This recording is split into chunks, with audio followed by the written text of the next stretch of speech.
you. Thank you. Can you hear me okay? Is it too loud? Okay, good. Well, thank you for having me here. I'm going to pick up where Bob left off at the Torah study. So turn to Mishpatim. This is Exodus chapter 23. I'm going to read verse 14 through 17. 3 times a year you are to observe a festival for me.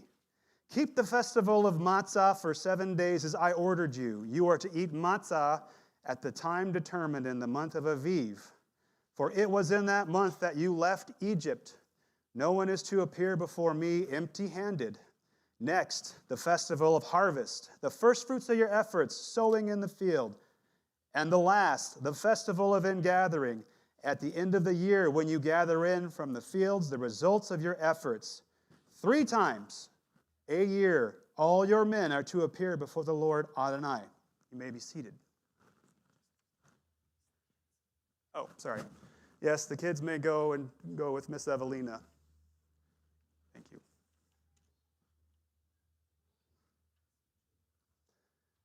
Now, I want to go back to the Torah study this morning. If you haven't had a chance to go to it, we have it at 9:30 every Shabbat, and Bob leads it. And there were a couple really good questions that came up, and a couple of those I want to try and cover here.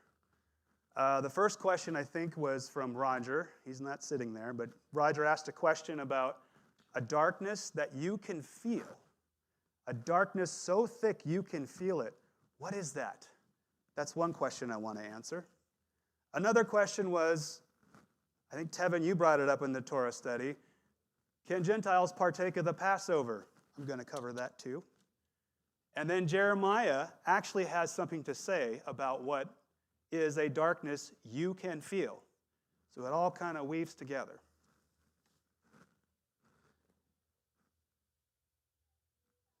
So now what I'm going to do is I'm going to go back to Parashah Bo, right around the Passover, Exodus chapter 10, 1 through 2.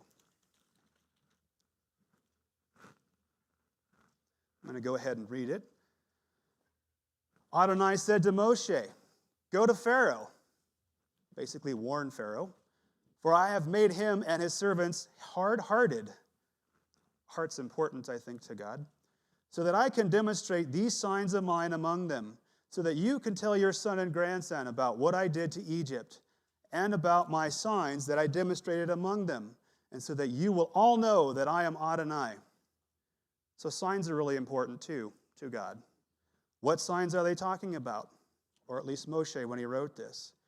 And by the way, signs are teachers. When the sign's given, you should listen. So I'm interested in what these signs are and what they have to say. And so I'm going to keep reading on the next page, chapter 10, verse 21. Adonai said to Moshe, reach out your hand toward the sky, and there will be darkness over the land of Egypt. Darkness so thick it can be felt. There's that darkness that's so thick that can be felt. That first question I asked. We'll get to that in a minute. Moshe reached out his hand toward the sky, and there was a thick darkness in the entire land of Egypt. For 3 days, people couldn't see each other. So that darkness was so thick that a natural light couldn't pierce through it. They couldn't even see each other. Talk about making a mockery of Egypt's God, the sun god. Amen. And Israel, but all the people of Israel had light in their homes. So here you have a darkness in the homes of the Egyptians, but a light that's supernatural in the home of the Hebrews. That light was also supernatural, just like the darkness was supernatural. It was a supernatural light that undoes supernatural darkness, because it could pierce through that darkness that no other light could. So what is a darkness that can be felt? The first thing I want to question and answer. And for that, I'm going to turn to a book written by Jeremiah. I'm going to turn to Lamentations chapter 3. I'm going to read verse 3 for 14 to interpret. Now, if you're in the complete Jewish Bible, it's way back around page 1204. For the rest of you, if you can't find it, it's okay. Just listen. Give me a second to get it here.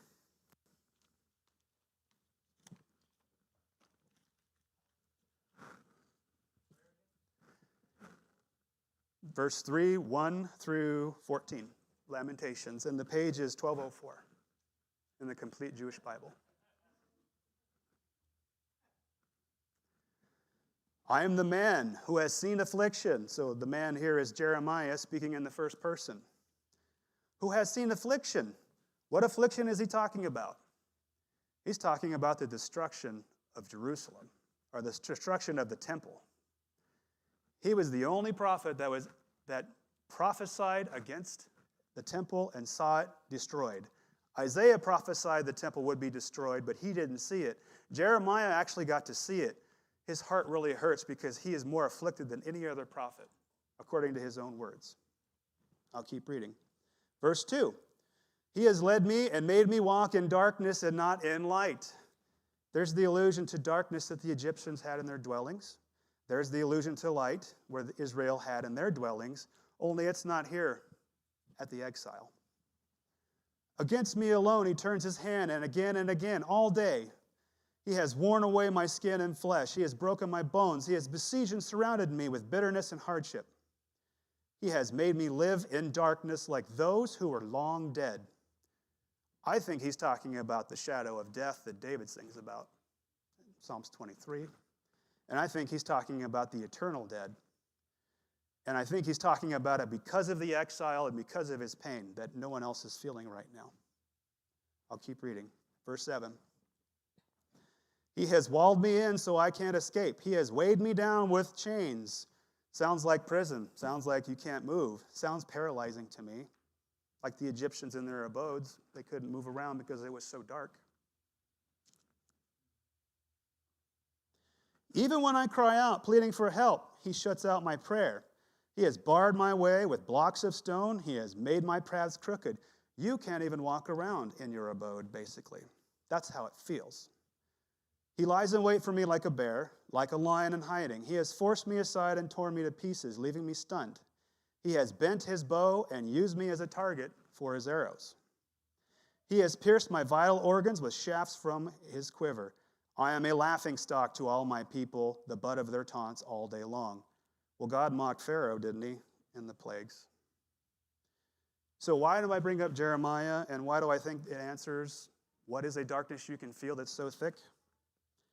Because it's a darkness that afflicts you more than anyone else in your heart. No, there is no hope for salvation. There is no escape. There is no future. And you are a laughingstock to everyone and nobody cares. That is a darkness you can feel. And Jeremiah explains it. That's a little depressing. So now I want to talk about the light. What about a light you can feel? Let's just move on to that, Justin. That's great. Darkness is, I want to get off of that, right? So let's go to 1 John 1 through 8. Complete Jewish Bible, it's page 1770.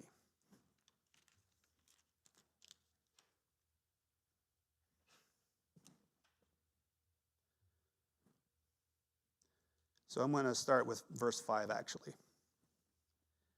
And this is the message which we have heard from him and proclaimed to you.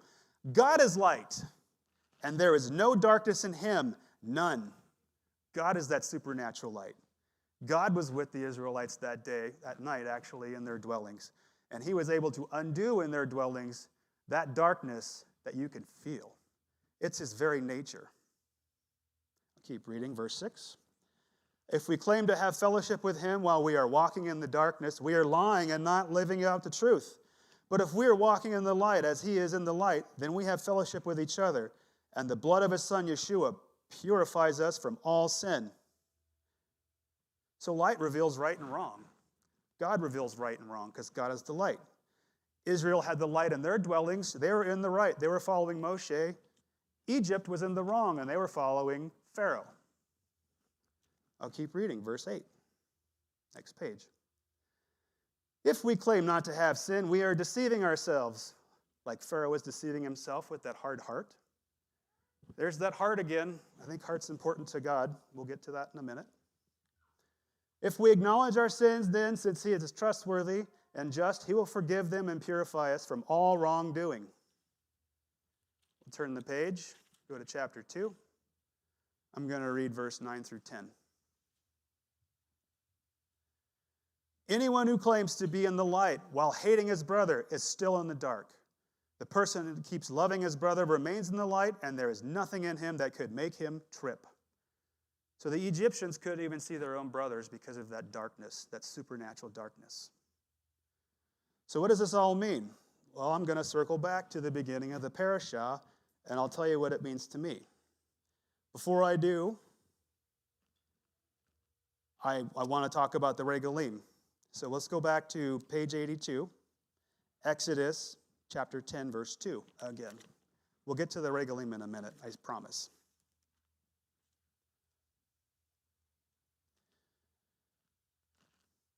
So that you can tell your son and grandson about what I did, Adonai did, to Egypt, and about my signs that I demonstrated among them, and so that you all will know that I am Adonai.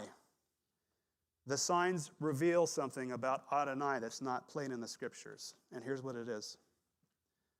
Adonai, he gives hope when there is no future. He makes you walk when you can't. He is your way out when there is no escape. He is your brother when no one else sees you, and he is with you in the midst of a darkness that you can feel. He frees you from slavery. So that's the first part. That was that first question. What is the darkness you can feel? Well, God has a light that can deal with that. I want to continue my message. Let's go to Exodus 15, 17 through 21. This is the next parashah after Bo. It's entitled Bashalach. Hebrew, that means after he let them go, after Pharaoh let them go. I'm going to read 15, 17 through 21. And for those of you who are familiar with this, this is the end of the Song of Moses. After they crossed the Red Sea, they started singing. You will bring them in and plant them on the mountain, which is your heritage, the place, Adonai, that made your abode, the sanctuary, Adonai, which your hands established. Adonai will reign forever and ever. For the horses of Pharaoh went with his chariots and with his cavalry into the sea, but Adonai brought the sea waters back upon them while the people of Israel walked on dry land in the midst of the sea. Also, Miriam the prophet, sister of Aharon, took a tambourine in her hand, and all of the women went out after her with tambourines dancing, as Miriam sang to them, "Sing to Adonai, for he is highly exalted. The horse and its rider he threw in the sea." What's beautiful about that is Miriam is labeled as a prophet, but I'm not aware of any prophecy in the Tanakh that she gives, or so I think. That's my first question. What is her prophecy? Why would it call her a prophet if there isn't one? Because there is one, and it's hidden. Why does it talk about her being the sister of Aharon? Is she not Moses' sister as well? She is. Moses was the prophet. She was the prophet. The Tanakh wants to distinguish her prophecy from Moses's. She has one of her own that's not Moses. She is a prophetess in her own right. She has tambourines and she's dancing. Were the guys not dancing? Did the guys not have tambourines? Did she have more energy and faith and heart than the men at that moment? Could be. Have you seen someone dance opposed to someone who's not dancing? Maybe she had more faith. There's something special about the prophetess Miriam with a prophecy. I want to find out what that is. I think this is the beginning of something else, because this is at the end of the Song of Moses, and curiously, it ends with Miriam. So let's go to Judges chapter 4, 1 through 10. And it's about another prophetess, another strong woman, another one with heart. This is page 310 in the Complete Jewish Bible.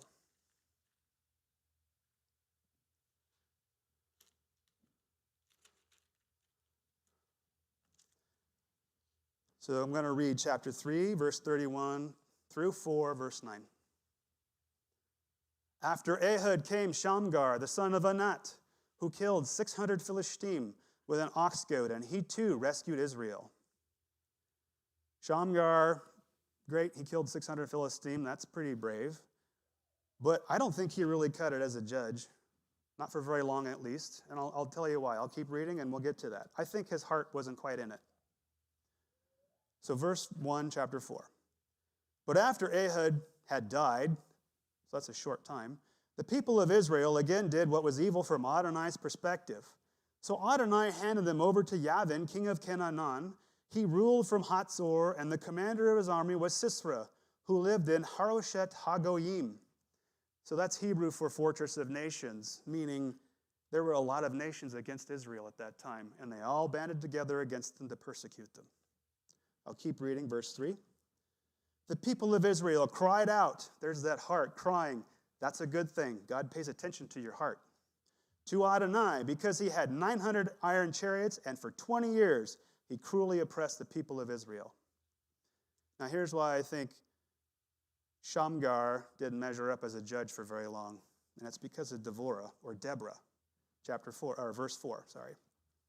Now Deborah, a woman and a prophet, the wife of Lapidot, was judging Israel at that time.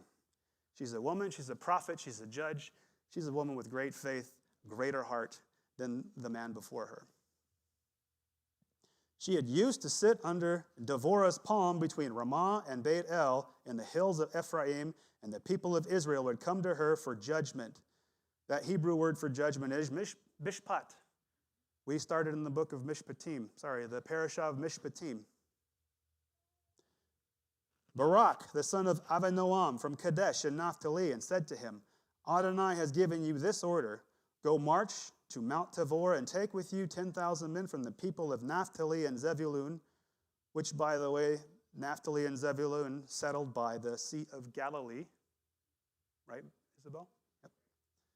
I will cause Sisera, the commander of Yavin's army, to enter you at the Kishon River with his chariots and troops, and I will hand him over to you. Barak answered her, if you go with me, I'll go, but if you don't go with me, I'm not going to go. Chicken. He knew Deborah had a big heart, lots of faith.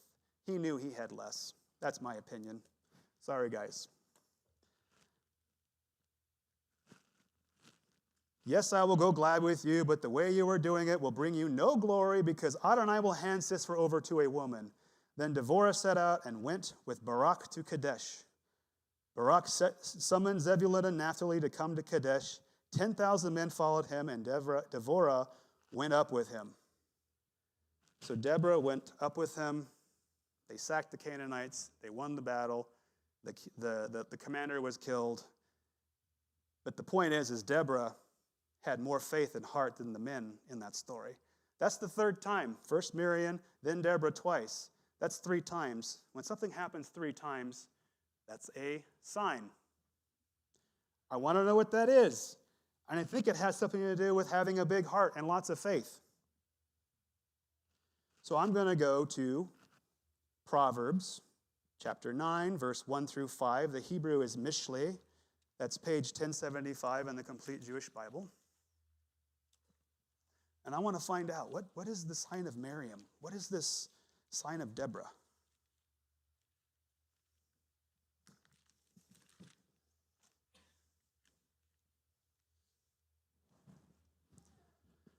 Wisdom has built herself a house. She has carved her 7 pillars. Oh, well, wisdom is a spirit. It's one of the 7. And it's a female spirit because she built her house. And Mishle does mean Proverbs in Hebrew, but it also can mean prophecy and oracle. This is a voice of a female prophetess about a prophecy. She has prepared her food and spiced her wine. Preparing food is an allusion to making the Torah or talking about the Torah in a way that makes it more pleasant to digest, in my opinion. Spicing her wine is an allusion to creating a new understanding. Wine can mean understanding in Proverbs. And spicing it up, well, that's renewing it. So I think this is an allusion to a new understanding. And she has set her table. She has sent out her young girls with invitations she calls from the heights of the city. So remember, people can be signs too. These young girls, I think, are a sign. I don't know who they are right now, but I want to find out. And I think it has something to do with the sign of Miriam and Deborah. To find out, I'm going to go to Matthew chapter 1, verse 1 through 16.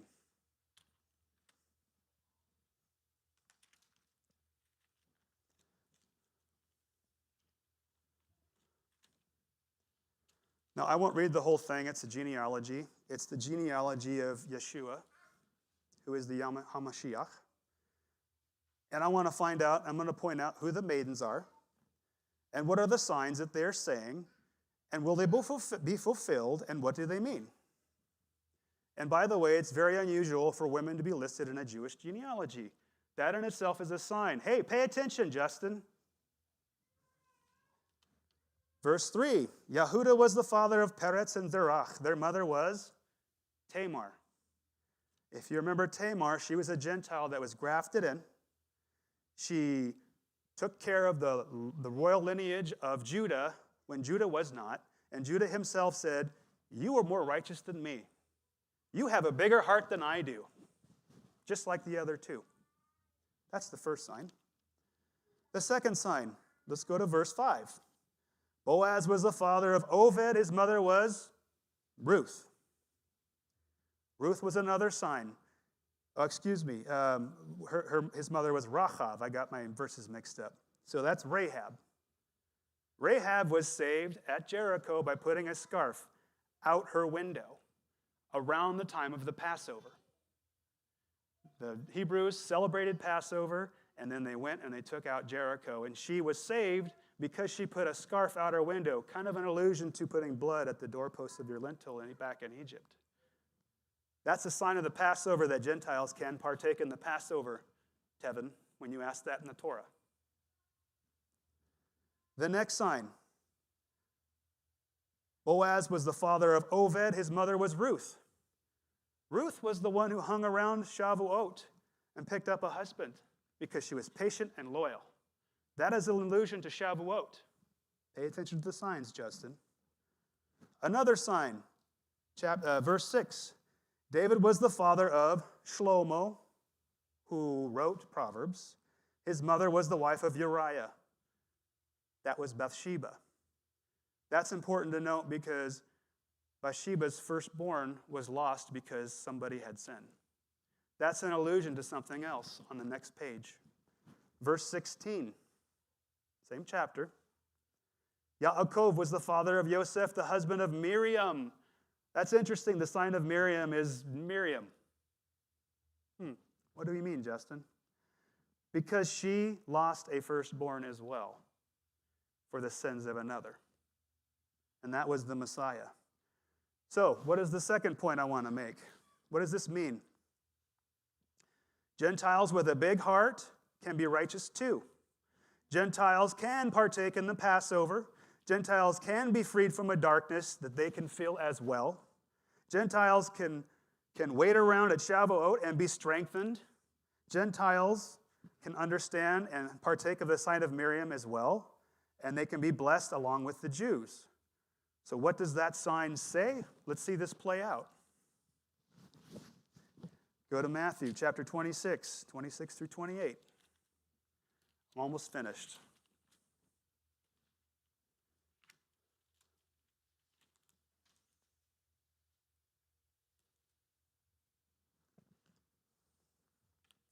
While they were eating, sounds like a feast.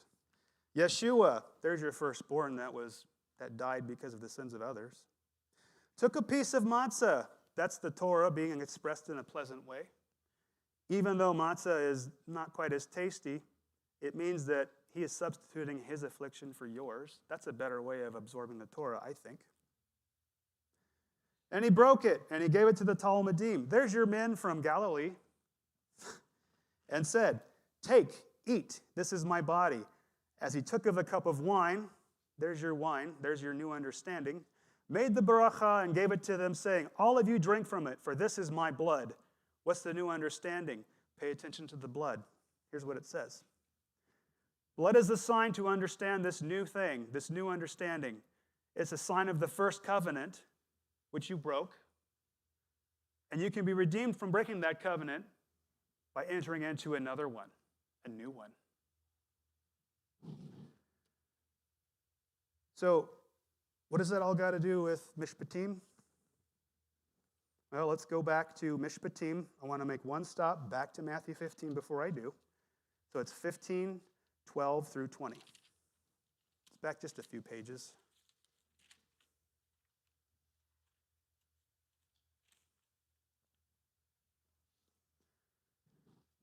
the Talmudim, came to him and said, "Do you know that the Perushim were offended by what you said?"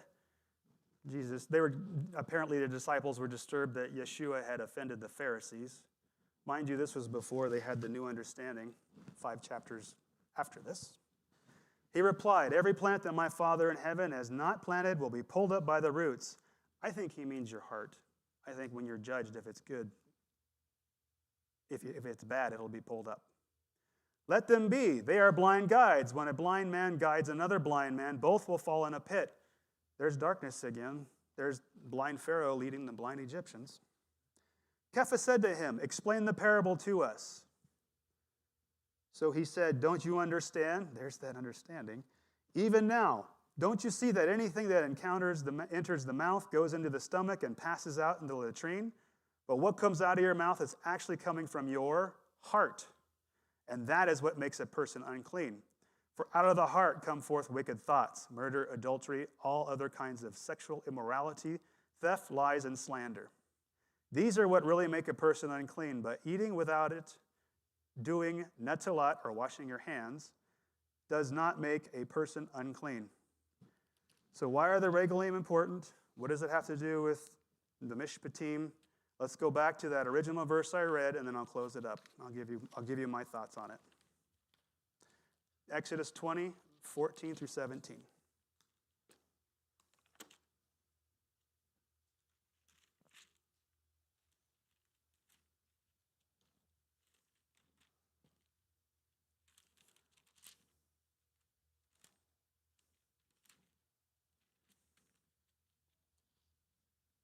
I'm sorry, 23, 14 through 17.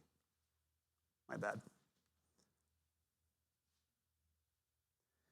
3 times a year you are to observe a festival for me. That's those feasts. Keep the festival of matzah. That's affliction. For 7 days, as I ordered you. You are to eat matzah at the time determined in the month of Aviv. That's Nisan. For it was in that month that you left Egypt. No one is to appear before me empty-handed. Appearing for judgment? Maybe. Don't appear empty-handed. I know I've appeared empty-handed a few times. Next, the festival of harvest, the first fruits of your efforts, sowing in the field. And last, the festival of ingathering at the end of the year when you gather in from the fields the results of your efforts. 3 times you and your men are to appear before the Lord Adonai. Given all that, I think that's what this verse means is it's put in Mishpatim because it's about judgment. And I think what it means is not only does Adonai free your heart, strengthen your heart, only to free it again, he prepares your heart for the final judgment so that the judge will say and rule when you're up there, I know they messed up. I know they came empty-handed a few times, but I know they revived the old covenant with me. And I know they love their neighbor. I know they love their enemies. And I know they love me. I know what's in their heart. And that's what makes them clean. Amen.